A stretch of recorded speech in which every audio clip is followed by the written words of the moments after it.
Oi pessoal, tudo bem? Agora a gente vai falar um assunto da eletricidade. Vamos falar agora sobre capacitores, assunto aí que já caiu na prova do Enem, cai aí em outros vestibulares também. Então, vamos começar pela definição. O que é um capacitor? Um capacitor é um elemento de um circuito cuja função é de armazenar energia. E como que ele faz isso, gente? Armazenando cargas elétricas. Então, primeira coisa importante para você saber, para que serve um capacitor? Resposta, para armazenar carga elétrica, tá? Para armazenar energia, armazenando, né, carga elétrica para essa finalidade. Bom, a gente representa um capacitor num circuito dessa maneira aqui, gente. Você coloca dois tracinhos, só que para o capacitor, esses dois tracinhos têm o mesmo tamanho. Para gerador e para receptor, você tem um pequeno, um grande. Aqui você tem os dois do mesmo tamanho. E o capacitor, gente, também é um elemento de polo elétrico. Então ele tem um polo positivo e um polo negativo. Na verdade, né, para você carregar o capacitor, o que você vai ter que fazer? Você vai ter que ligar ele, por exemplo, numa bateria, num gerador, e aí o que acontece? Uma parte do capacitor fica com polo positivo e a outra fica com polo negativo. Então, serve para armazenar energia e a gente representa por esse símbolo aqui. Agora, gente, eu queria falar para vocês a respeito de uma grandeza chamada capacitância.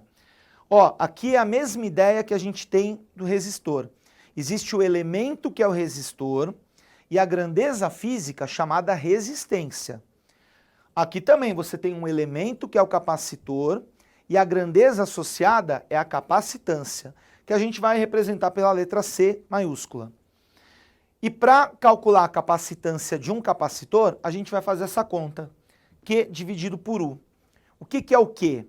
Q é a carga armazenada nesse capacitor. U é a tensão entre as placas desse capacitor. Então, carga por tensão dá capacitância. Carga a gente calcula em Coulomb. Tensão a gente calcula em volt. E capacitância vai ser, portanto, Coulomb por volt. Só que, pessoal, Coulomb por volt tem nome. É o que nós chamamos de Farad. O símbolo é o F e a gente vai chamar de Farad. E ó, aqui uma dica para vocês. Nessa matéria, pessoal, a gente usa bastante, principalmente os submúltiplos. Então, se você não está lembrando muito bem nessa parte, dá uma olhadinha na nossa lista de aulas. Tem uma aula aí que fala de múltiplos, submúltiplos, ok? Então, a gente usa muito, né, no caso aqui do Farad, milifarad, lembrando que mili é 10 a menos 3, microfarad, 10 a menos 6, nanofarad, 10 a menos 9 e principalmente picofarad, que é 10 a menos 12. Então, se não lembra muito bem, dá uma espiadinha depois lá, ok? Bom, gente, para terminar, eu quero falar especificamente agora um pouquinho sobre o capacitor de placas planas. Olha, na verdade, a gente tem vários tipos de capacitores. De placas planas, capacitor esférico, capacitor cilíndrico, entre outros. Mas para o ensino médio, o que é cobrado é só o capacitor de placas planas. Então, como é que funciona aqui? Você pega duas placas planas, né? Daí o nome. Liga cada placa, tem que ser uma placa metálica.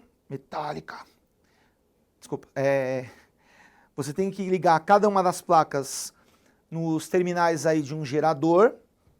Então, uma vai carregar positivo, a outra vai carregar negativo.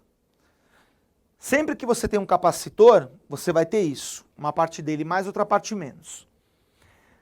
O que acontece, gente? Esse A que eu marquei aqui é a área da placa, tá? E esse Dzinho que eu marquei aqui é a distância entre as placas. Então, uma placa aqui está carregada positivamente, a outra placa está carregada negativamente. Elas estão distantes de Dzinho e o A é a área de cada placa. Pois bem, a gente pode calcular a capacitância do capacitor de placas planas através dessa formulinha. C igual a K, ε0 vezes A sobre D. Esse K, gente, é uma constante que vai depender do meio. No vácuo, esse K vale 1. Então, no vácuo, acaba ficando ε0A sobre D. Esse ε0, gente, é a tal da permissividade elétrica no vácuo. É uma outra constante. No caso aqui, você vai colocar o valor no vácuo. E olha, gente, você não tem que saber isso de cor. No caso, né, do cara pedir para você resolver o exercício, ele vai te dar o valor desse ε0, certo? O A é a área das placas e o Dzinho é justamente o quê? A distância entre elas. Então, moral da história, essa capacitância depende do meio, depende da área das placas e depende da distância. Como que depende da área das placas? Quanto maior for a área das placas, maior a capacitância. Eu pergunto, gente, faz sentido isso? Faz sentido, porque quanto maior a área, mais carga elétrica você consegue acumular.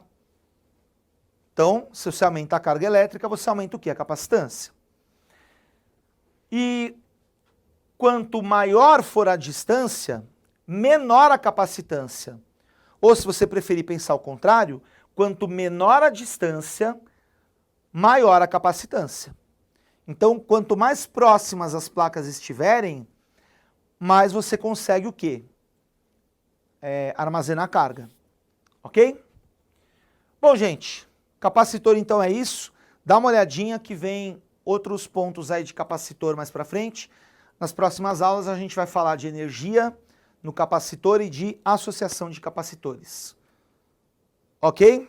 Brigadão, até a próxima.